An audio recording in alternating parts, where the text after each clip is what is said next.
13 years ago, this coming Monday, Bardstown police officer Jason Ellis died while on duty. His community continues to honor him with their yearly memorial workout. CrossFit Cask Strength hosts this event that points out special numbers the athletes incorporate into their workout. 4 sets of partner carries are for the 4 years that Ellis worked with his canine partner Figo.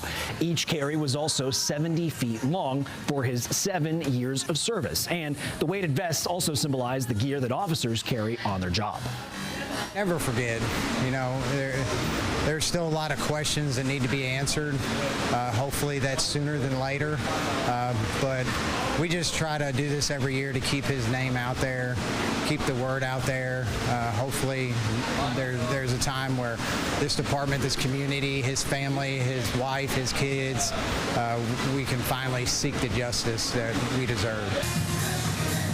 And this memorial became a tradition a year after Ellis died. Leaving work that night, he stopped to clear branches that were blocking part of the highway where he was driving when someone shot and killed him. His murder remains unsolved.